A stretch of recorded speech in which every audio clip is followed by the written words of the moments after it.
All right, thank you so much for invitation. I think it will be much nicer to be in Russia right now, but I guess we have to do what we have to do. So thank you so much for giving me opportunity to talk about localization game and related games.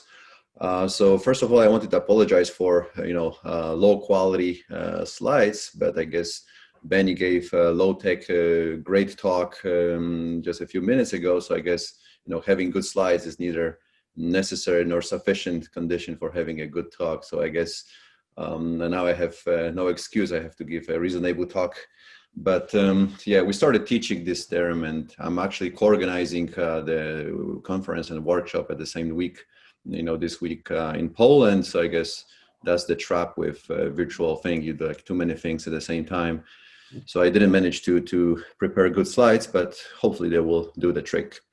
So yes, I'm going to talk about the localization game for random graphs, but I wanted to start with a related game, which is much more known and also interesting, namely Cops and Robbers. That was closely related to the localization game. This game is played on a graph, the same like in the localization game will be played.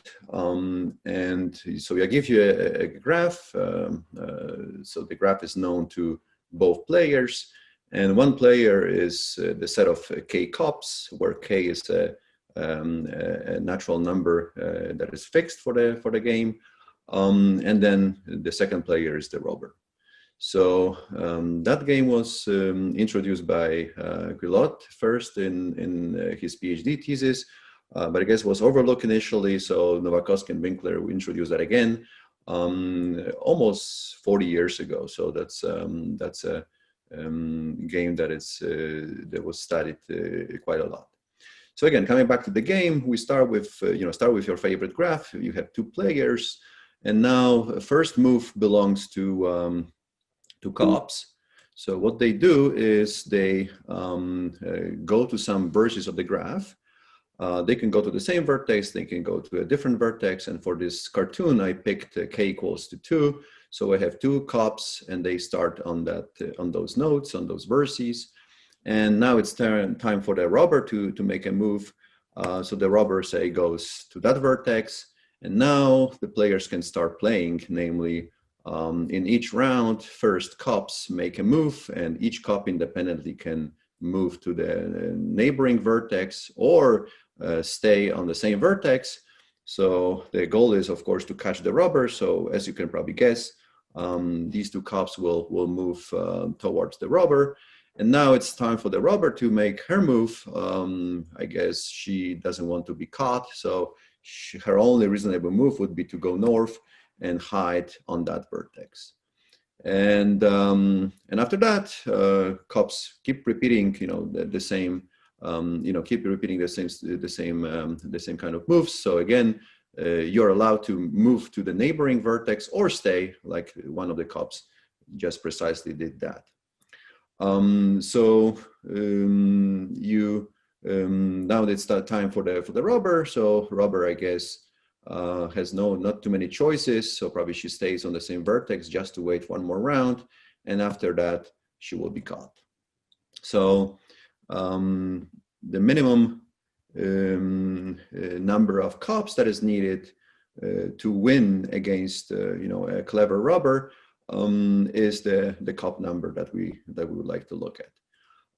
So this is a combinatorial game, right? Let me stress that again. So this is a combinatorial game, meaning the information, the game, and the status of the game is known to both players. And at the same time, I'm assuming that both players play as best as possible. So those are perfect players. So as a result, if I give you a graph and I give you the number of cops that play the game, either cops have a strategy to win, or the robber has a strategy that avoids being captured infinitely. So either cops win or the robber wins. So if I keep decreasing number of k, finally I find the smallest value that will do the trick. So that's well defined, of course, because if I start with the number of cups being equal to the number of vertices in a graph, I can clearly win the game by just going to all vertices in my graph, and the rubber has nowhere to go and is caught immediately. So I didn't say that. I think we were encouraged to mention what our strategy is, but of course, stop me anytime you have a question. I'll try to answer in an online fashion. So just stop me anytime. Okay, so that's the game. Hopefully it's clear. So the main conjecture here in this field is the so-called Manuel's conjecture. So we heard about that conjecture from Frankel, and it says the following. It says that there exists a universal constant, say C, such that no matter which graph I give you on n vertices, as long as it's connected, it's important. As long as it's connected, then the number of cups that is required to win the game is at most that universal constant C times root of n. So that's clearly trivial. Upper bound is n, but all you need is root of n cups. That's enough to catch the rubber. So of course, the condition to be connected is important because, if the graph is disconnected, if I give you the empty graph on n vertices, then you need n cups. But if it's connected, then the conjecture says all you need is root of n. So that is, of course, best possible because one can construct bipartite graph based on incidence graph based on the projective planes, and that graph requires root of n cups. So if the conjecture is true, it's definitely best possible, unless of course you fight for a constant. We're far away from fighting for a constant here. The conjecture is wide open. So here I listed all we know about that conjecture for general case. So the Frankel in '87 already proved sublinear bound, but barely sublinear in some sense. So we proved that n log n divided by log n is enough to catch the rubber. Then 20 years after, Jennifer Roshan killed the log n. And now we have three proofs, three papers with three different set of authors proving the same upper bound, which is much better than what we had before. So any log to any power is still, this bound is better, but it's still exponent is 1 minus root of 1. So even we don't know if the cup number is at most n to the power 0.999999. So that's very far from what we believe is true. So that's the main, I guess, conjecture in this area. So if you like difficult questions, then probably that's your best choice to work on that. Okay, so today I want to focus on random graphs. So maybe I summarize a few results for cups and rubbers on random graphs and move to the localization game after. So I guess for this crowd, probably I don't need to define random graphs super formally, but for those maybe that haven't seen that object before, let me just quickly in one slide tell what it is. So you can think about this as follows. I start with n vertices, and for every single pair of two vertices, I independently toss a coin and I put a net with probability p, and otherwise with probability 1 minus p, I don't do that. So you do have n choose 2 independent events. You put those edges, and at the end of this process, you have binomial random graph GNP. So unless p is 1 or 0, then anything could happen, right? So it could happen that you have an empty graph, or it could happen that you have a complete graph. So in this field, we're interested in events that hold asymptotically almost surely, meaning that the probability that they hold tends to 1 as n goes to infinity, right? So all my results will be asymptotic in nature. I'm always going to assume that n tends to infinity, and I only care about statements that hold asymptotically almost surely. So I want the probability to tend to 1 as n goes to infinity. So that's the setup.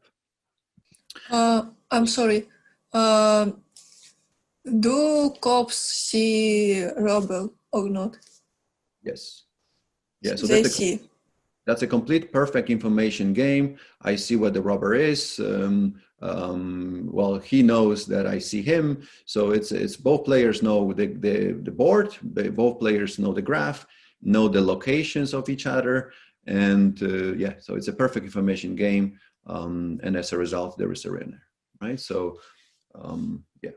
So for example, I didn't mention some trivial, easy graphs to work on, but let's say for tree, you have the cop number equal to 1. So one cop can always catch the robber. But if you have a, say, cycle that is different than a click, so let's say you have a cycle of length 4, then you can always trick the robber with, if you chase him with 1 cop. So you need 2. So that's how this parameter is defined. And in a random case, robber makes, I don't know, smart steps or just a random, no? Those are still perfect players, yes. So here, randomness, of course, it's on a random part. So I do generate graph at random, but once it's generated, I hand it in to both players. So I generate a random graph. At that point, I have a deterministic graph. I just hand it in to those players, and they play on it. So it's not like edges are generated as we go or things like that. No. So this is the graph is random, but the game is still combinatorial. The game is of complete information on deterministic graph. Yeah, thank you for questions. Yeah, so hopefully that answered them. Okay, so here it's a summary of what we know for this game. Just briefly, we started looking at this with Anthony Bonato and his student Chengping Wang. So essentially what we showed in the very first paper is that if the diameter of the random graph is 2, so I look at very sparse graphs, then the cop number is essentially log of n to this power, which is 1 over 1 minus p. So I'm assuming that you see my cursor, so I'll be pointing out to a few places here and there. So that's essentially the cop number is of order that logarithm. So we have some error terms, but don't worry about them. That's the main term. So the upper bound is trivial, and I think that will be important in the later of my talk.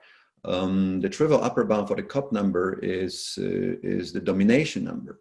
So so here gamma is the domination number. So it's the if I have a set such that every single vertex in the graph belongs to that set or is adjacent to someone in that set, then I can certainly very easily win the game, right? Because if cops start the game by occupying a vertex of the smallest dominating set, then regardless where the robber goes, she's going to be caught immediately, right? So if she goes on the vertex on that set, then I guess that's a suicide. She will be caught immediately. So she probably wants to start outside of that set, but regardless where she starts, she will be caught immediately. So we know that the domination number is at most the left-hand side of this inequality.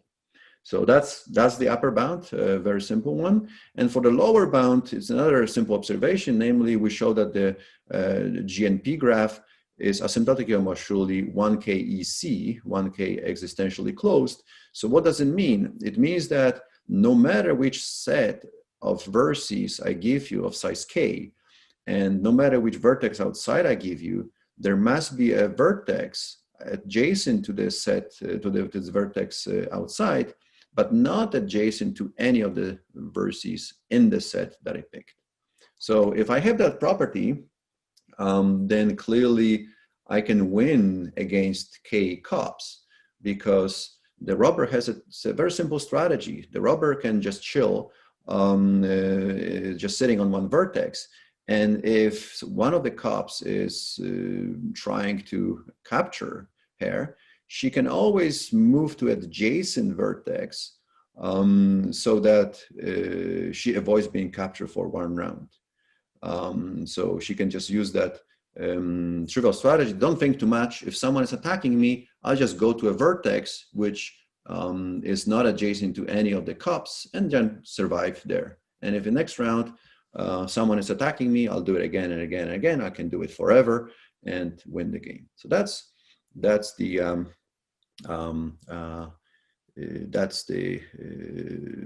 lower bound. Okay, so if I put this on this picture, hopefully you like it. It kind of summarizes what's going on. You get that so the way we read it is that if I give you a graph with expected degree n to the power of x, then the cup number is essentially n to the power fx. So I'm not going into details. So of course there are some logs maybe involved, but the exponent is fx. So here the result can be summarized as follows. Simply, you have this straight line which corresponds to the cup number and corresponds to the domination number. So for example, if I give you a graph with the expected degree n to 3/2, then the cup number is roughly n to 1/4. So that's how we can read those graphs, and we'll see those graphs very often today. So that's our initial result. But then more people were interested in the game. So one team consisting of Bolobash, Kuhn, and Leader, they look at that. And again, maybe I'll look at the graph. What they proved is that the upper bound is root of n log n, which is nice because that corresponds to the Menio's conjecture, or almost Menio's conjecture. And then the lower bound is here. So that's this straight line. So it gives us some non-trivial lower bound for sparse graphs, but we still didn't know what the answer is. That was one of the results. And with Tomasz Łuczak, my PhD supervisor, we showed that actually the truth is kind of maybe surprising, maybe interesting, because it's not a straight line. It's the so-called zigzag theorem. So the cup number goes down and up, goes down and up. So that's what's happening with this number. And the proof is relatively straightforward. I can maybe send it in one sentence. So we simply do the following. If the robber starts on vertex V, we look at some nicely fixed distance I, and try to find a perfect matching between the sphere around the robber and the set of cups. So since they make the first move, I can actually go one step further. If I can find a cup at distance I plus 1, I can ask that cup to go straight to this layer and occupy it and trap the robber. So all I need to do is to find a perfect matching between the set of vertices on that sphere and some subset of the cups. And if I do it, the cup will be trapped. So of course, that's not the end of the story. So that's probably the last slide that I have for you on this. For upper bound, right? That's the upper bound. Yeah. So I'm not telling you anything about lower bound, but we have a matching lower bound, matching even asymptotically or up to a constant. So yeah, there's a different argument that I'm not going to talk about. But this green line is exact answer. So your Yeah, so the green light is exact answer. Is actually, in a strong sense, exact. Even the constant is determined. As the blue one. Sorry? As the blue one, as in the case of the blue one, you also know the constant. Yeah. So the last bit, of course, killing the last lock is always the most challenging. So together with Nick Wormold, we look at that again and prove the Menio's conjecture. So this is lock is missing, as you probably noticed. So in the upper bound, there's no logarithm anymore. So for that, we had to do much more work. So in these two papers, we proved the Menio's conjecture for GNP as well as for the random D regular graphs. Okay, so let me move to the localization game. So I don't want to spend too much time on the other game, but that's still exciting area. And again, a lot of things, including Menio's conjecture, are left to be done. But the localization game is the main topic today. So let me move to that. So again, this is a game where I start with some given graph.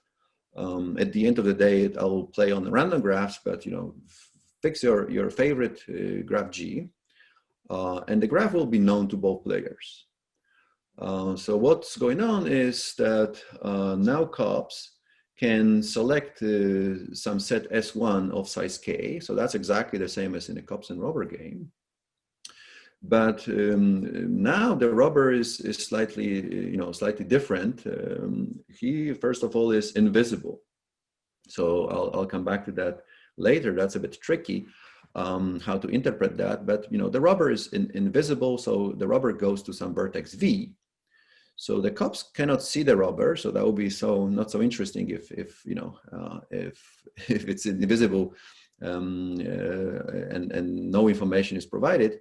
So there is some information provided, namely when the robber selects vertex V, she has to return the so-called signature, meaning cops are going to learn the distance from V to every single vertex selected by the cops. So the cops, again, select some K sensors. The robber goes to some vertex V and immediately returns a vector which tells the cop, what is the distance from V to A1, what is the distance from V to A3, and so on. So we learn all of that. And of course, if that information alone is enough to identify where the robber is, then the game ends and cops win. But of course, typically it's not the case. Typically, I don't have enough information. I suspect, I know that the robber is maybe in those 17 verses, but I don't know which one the robber is sitting on. So I have to continue the game. And I continue the game as cops by selecting another set as, say, S2, which might be completely different than S1, might be overlapping, selecting the same set probably is not as good idea, but there are no constraints, what kind of set I can propose, as long as its cardinality is K. So again, I can pick any set S2 of size K, and I put sensors there. And then what the robber is doing, the robber has to move to a neighboring vertex.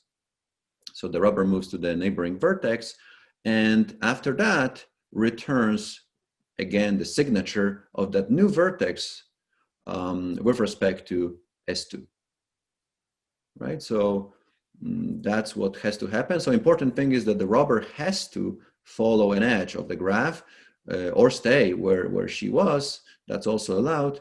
But she cannot just teleport to a different place, but she has to follow the graph. But once she does this, the signature is returned. So now let's again think about what cops know at this point. Well, they know the signature of V with respect to S1, and they know the signature of W with respect to S2, and they know that V and W are maybe the same vertices or adjacent vertices. So with that information, if I put all those pieces together and I can identify the location of the robber, namely W. I don't care about V, but if I identify where the robber is currently sitting on, then I win. So that's the game. And if not, I continue as the same way. So we'll be presenting a next set S3, and the robber can move and gives me the signature. So yeah, so hopefully it makes sense, right? So as I mentioned, being invisible is a bit tricky. Let me briefly talk about it. Let's say, I play, I'm the cops, and I'm playing against Alice and Bob, right? So I give S1, Alice and Bob give me the same vector, the same signature. I play S2, Alice and Bob still give me the same vector. I play S3, and I still have the same vector. So what does it mean? Of course, it does not mean that Alice is sitting at the same vertex as Bob, right? Maybe Alice was walking, from V1 to V3, and maybe Bob was walking from W1 from W3. So I don't know where, definitely Bob might be in a different position than Alice. But what could happen is that maybe Alice is in some strange part of the graph from where there are no good moves. So she will do something that will identify her location in the next round. But Bob is happy. Bob is in a good place in the graph. Bob can continue the game for much longer. So how do we make this game precise? We don't want to kind of hope that eventually Alice is going to do something silly, because then I can just maybe randomly generate my sets, and sooner or later I'm going to propose a sensor on a vertex that occupies the robber, right? Or the robber is occupying on. So I have to make this precise. So there are many things people do to make it precise. I hear mentioned, standard approaches that people consider to make it a combinatorial game, like, maybe I allow the robber to teleport. So for example, here, maybe Alice in a weird place in the graph, but she can cheat in the sense that she can say, okay, maybe I should actually teleport myself to where Bob is and continue from there. Of course, it's cheating, but not by much, because I cannot catch her cheating, right? She can always tell me, look, I was in W1 and I moved to W3. You shouldn't complain. So things like that, can be done. But I want to propose something that I like more, and hopefully you will like more. And that's the way I think about this game. So I think about, what is the information that the cops know. So I'm just thinking about what do I know about the position of the robber from the cops' perspective, right? So let's think about that, and hopefully we'll like this approach, because that's the approach I'm going to use for the rest of the talk. So let's see if you agree that that's a smart, that's a good idea. So again, I will be just keeping track of where potentially the robber is, given all the information I have so far. So again, starting from the very beginning, I propose some sensors on set S1. So I give you some sensors. I put some sensors on set S1. And now, what does it mean? It means that I get a partition of the I get a partition of the vertex set into equivalence classes, where I have a class that has the following property, that all of those verses in that class have the same signature to S1. So in other words, all the verses are the same distances from S1. Right. So what the robber has to do, the robber has to select one vertex, so equivalently selects an equivalence class. Right. So if I hear signature, S1 signature from the robber, what do I know as cops? I know that the robber is somewhere here in this on this set. Right. So Hopefully everyone is following me. So I give S1, the robber gives me a signature, and what do I know at that point? I know that the robber has to be somewhere in this set R1. I cannot be anywhere else, has to be in this red region. But now, what do I do next? Well, in the next round, at the end of the next round, robber is going to move. So my information is as follows. The robber is currently at R1. At the end of the round, will be somewhere in the close neighborhood of R1. And if I give a signature S2, that's the set S2 of sensors partitions that close neighborhood into equivalence classes again. So the robber has to go somewhere, in this. It has to pick one of those parts. And after the second round, I will know for sure robber is somewhere here in that low region. And moreover, it could be anywhere, right? So maybe Bob is here, maybe Alice is there, but I know that there is a chance that the player is sitting on that set. So the game continues like this.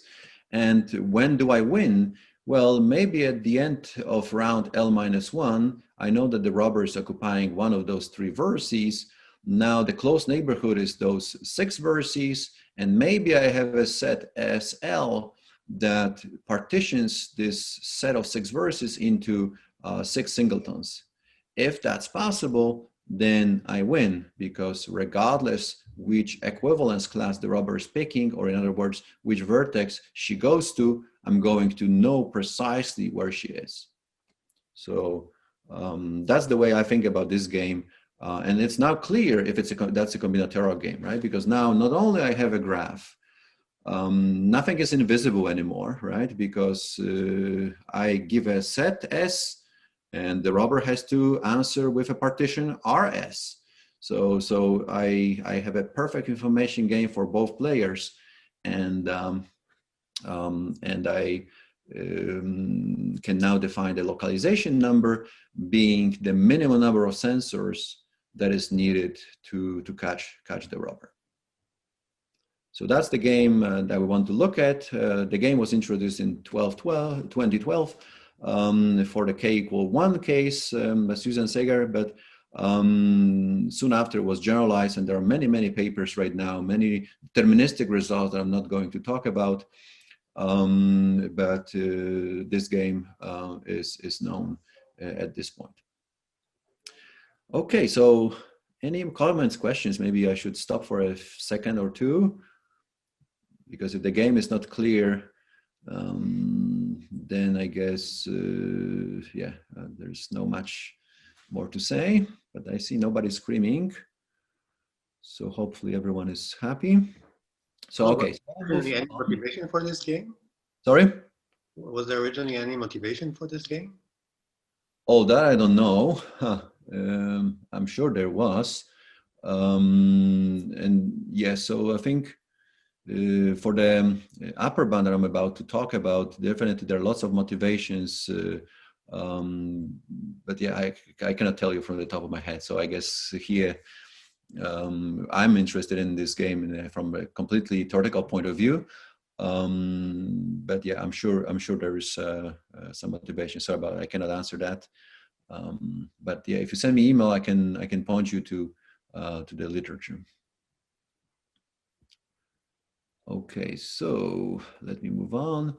Yeah, so I mentioned about this trivial bound, which I guess is related.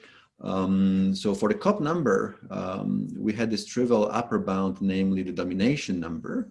So is there any equivalent trivial upper bound for this game? And the answer is yes.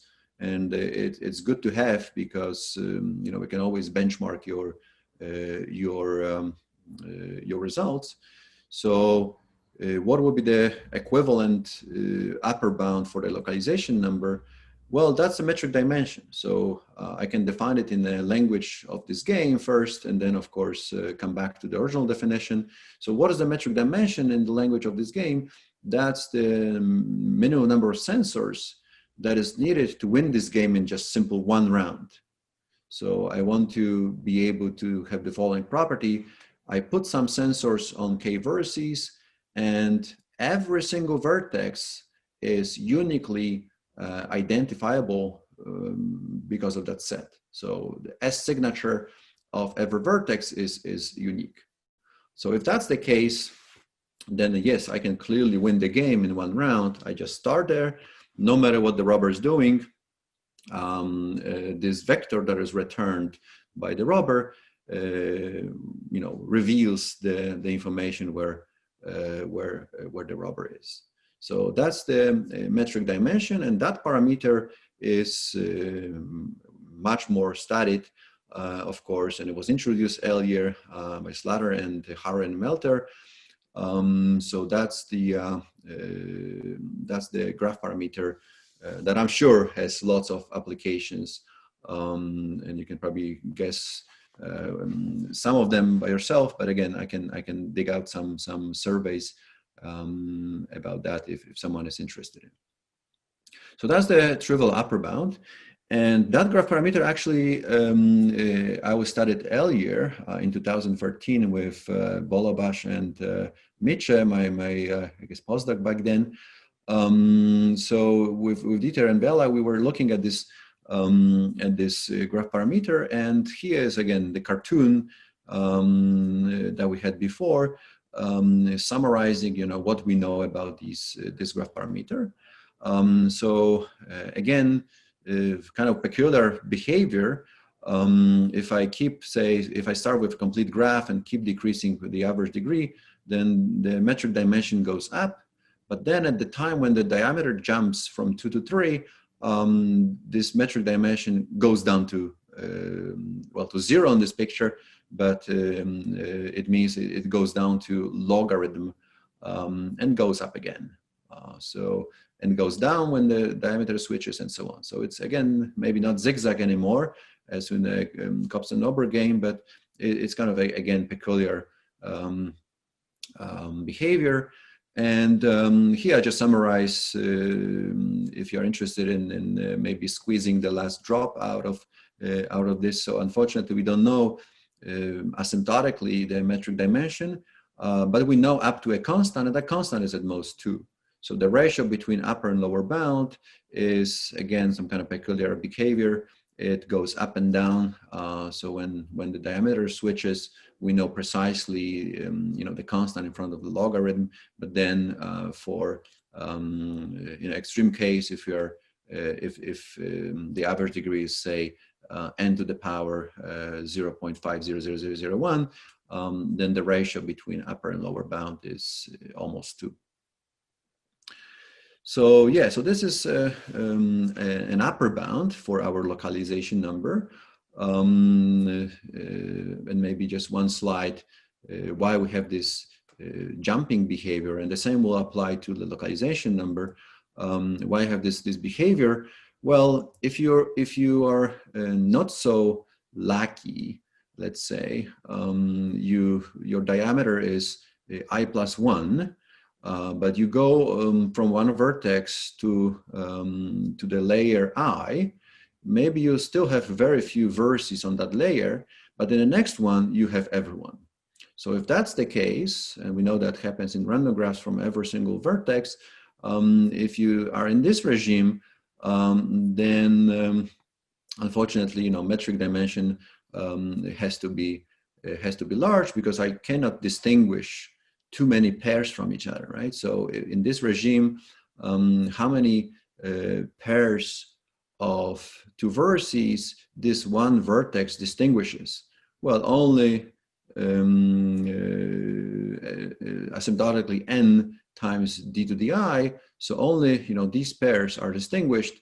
I have still lots of pairs in this big layer which are not distinguished by this vertex. There are distance I+1 from that vertex. But if you're lucky, and that's what happens when the diameter is about to switch, if you are lucky, and let's say you go to layer I, and then the next layer is roughly 50% of your graph, and then the next layer is roughly 50% of the graph. If you're happy, if you're lucky and you see this happening, then of course one vertex distinguishes a lot of pairs, right? Some positive fraction of all the pairs are distinguished, and as a result, you have only logarithmically many sensors clearly can do the job and distinguish all the pairs. So here is the summary what was known about this game. So the game was started, the game was investigated by Dudek, Fries, and Pegen. What they showed is that the order of magnitude is similar to the metric dimension, but they couldn't distinguish this from metric dimension, but they proved some upper and lower bounds. So this is the result. The important part is that first of all, yeah, it's not known asymptotically what the value is. So we only have the upper and lower bounds. The other thing that is important is that we have only the result for diameter 2. So we only know very dense graphs. So for super dense graphs, like in particular, if P is a constant, we know precisely the asymptotic value. But for diameter 2, we only for sparser diameter 2 graphs, we have bounds. So that's the result where they proved. And more work was left to be done, namely, as I mentioned, determining the constant. They wanted to find out what it is. Of course, go for sparser graphs, not only for diameter 2, and also their result did not distinguish localization number from the metric dimension, right? So both have upper bounds and lower bounds, but here the upper bound for the localization number is matching the lower bound for the metric dimension, and even is worse if x is between half and 2/3. So yeah, so in long story short,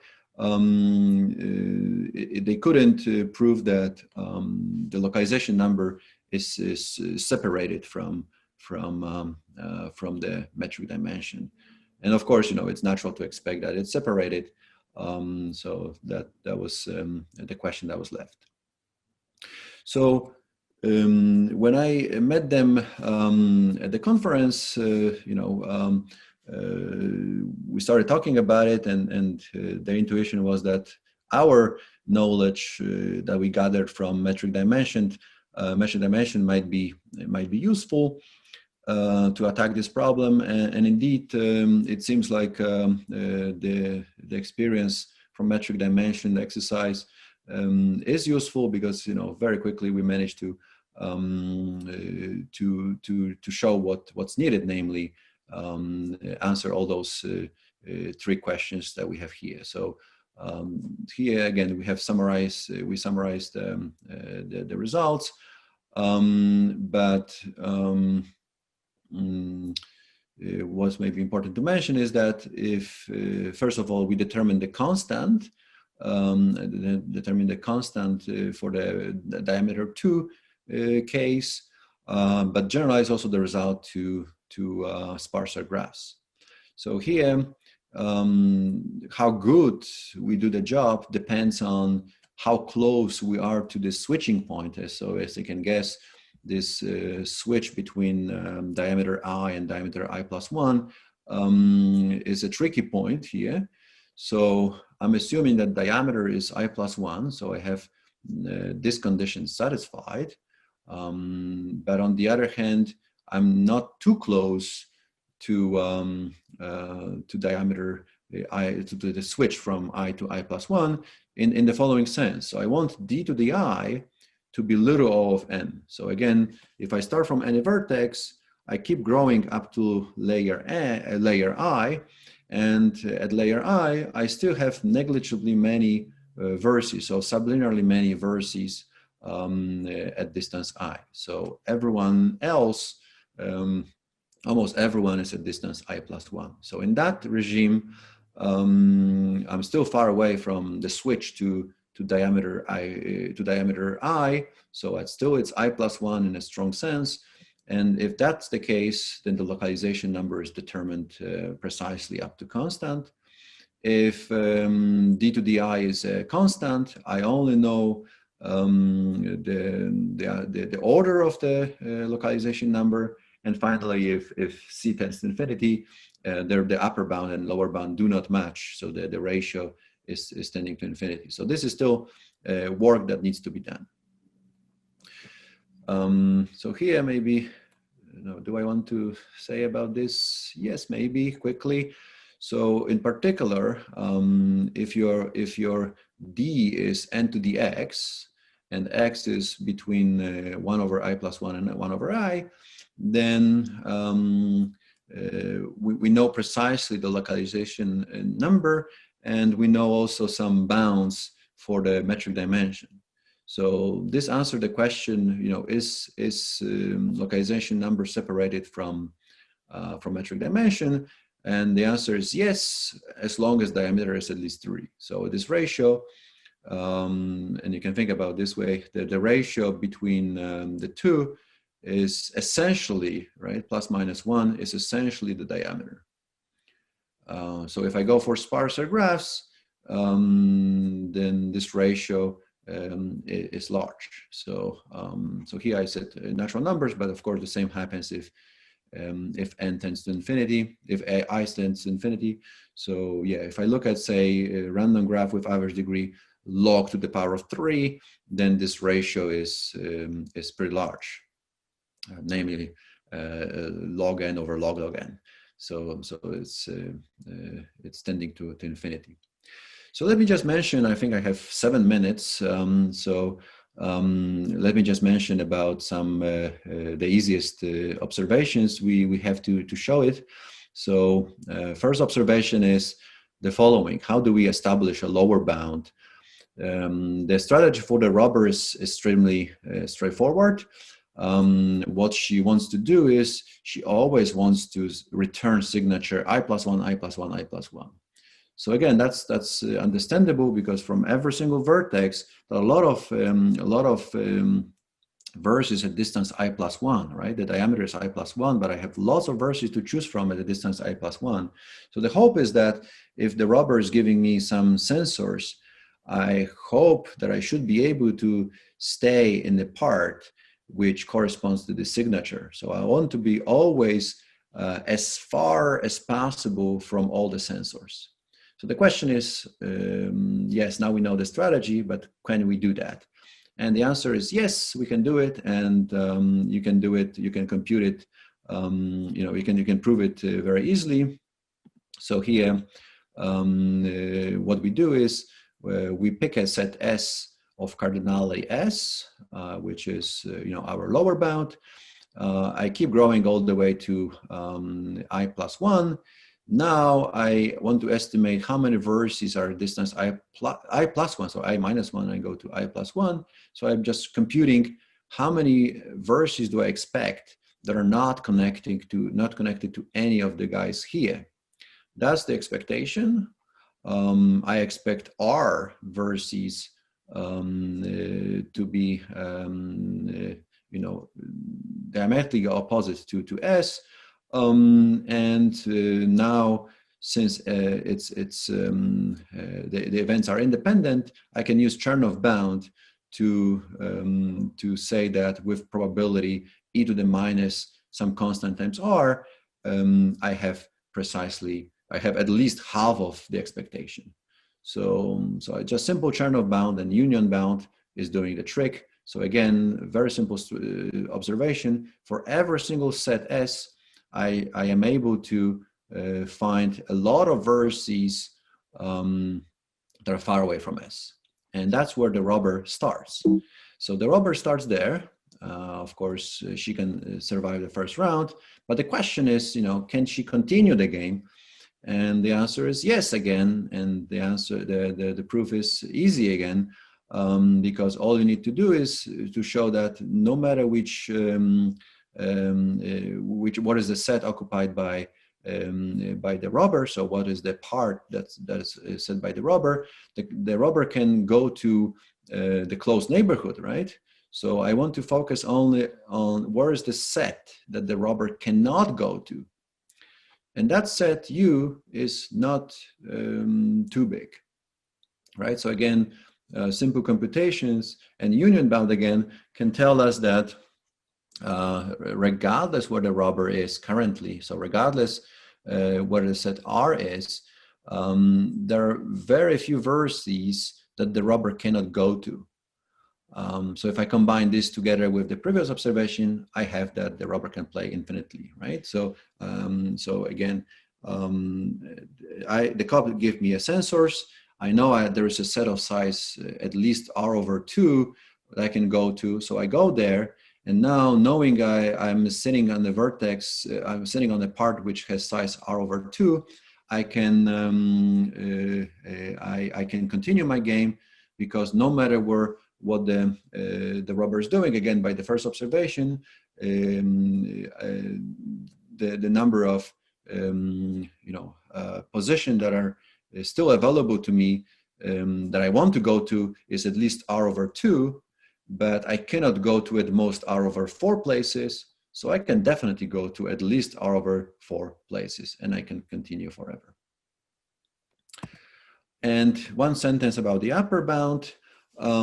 So here the upper bound is trickier. So what we do is we prove that the upper bound actually holds for a deterministic graph that satisfies those 4 properties, right? So I first show that G and P satisfies those properties. Of course, those are very simple properties like the diameter and I'th neighborhood and Jth neighborhood are not overlapping too much, and the same applies. Jth neighborhood of vertex X is almost disjoint from Jth neighborhood for vertex Y. So simple properties like that, including the maximum degree, is enough to win the game. So I'm assuming now that the graph is deterministic, satisfying those 4 properties, and now I want to prove that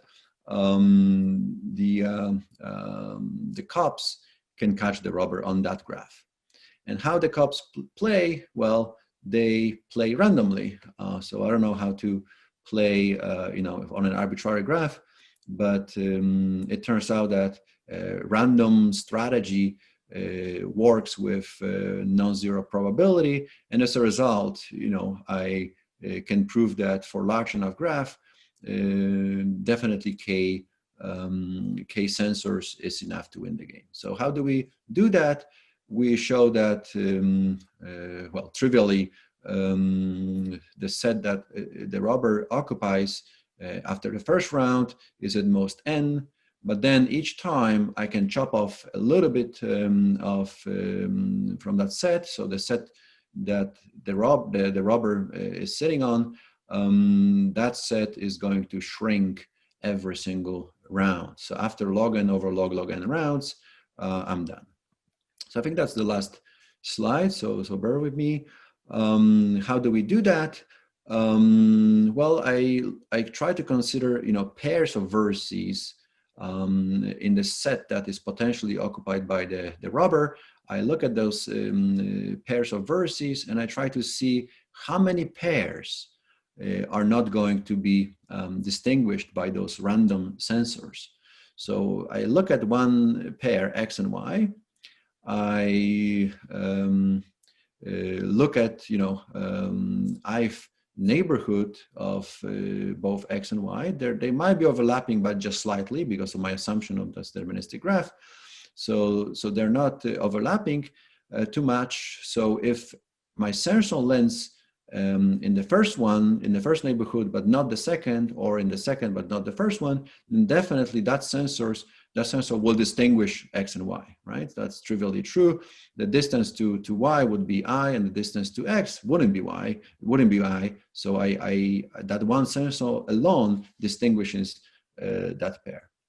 So I put random sensors, and I expect to chop off that fraction of pairs, meaning that fraction of pairs will potentially be still indistinguishable, but at most that fraction. So that's only the expectation, but using simple Markov's inequality, I can bound the real number of pairs that are not distinguished. So here, of course, I have lots of dependencies, so I cannot use anything fancier than that. But Markov's inequality is more than enough, because again, the number of rounds is pretty small, only log n over log n. So the probability that something weird happens doesn't have to go to zero too fast. So Markov's inequality is enough. I know that I have very few pairs that I cannot distinguish, which means no class is large, because if I have a large class, then I have large pairs that cannot be distinguished. So that's it. That's the proof. So I think that's my last slide, and I finish now. Future directions you can guess. You can look at random irregular graphs, and I think we thought about it. Here we fight for a constant, of course. Random geometric graphs might be of interest. Metric dimension seems to be challenging, but maybe localization game is easier. And of course, Manuel's conjecture for the original Cops and Robbers game, for those that are brave, I strongly encourage to look at that. So thank you so much, and sorry for talking too long, 3 minutes long. Thank you, Pawel. Any questions? Yes, please. I just got a little confused with, so we wanted to know the minimum number of cups we need to win the game, right? Yes. So in this case, minimum number of sensors, right? Or for Cops and Robbers, we have minimum number of cups. Yes. So when you say sensors, you mean cups, like, right? Yeah. Okay. I see. Thank you. Yeah, so for the Cops and Robber game, I like saying about the cops, yes, and then in this terminology for localization game, people are still using cops, but these cops can teleport. So I think, yeah, I prefer to use sensors. So we just select some set of sensors or cops, and then the robber has to return the distance.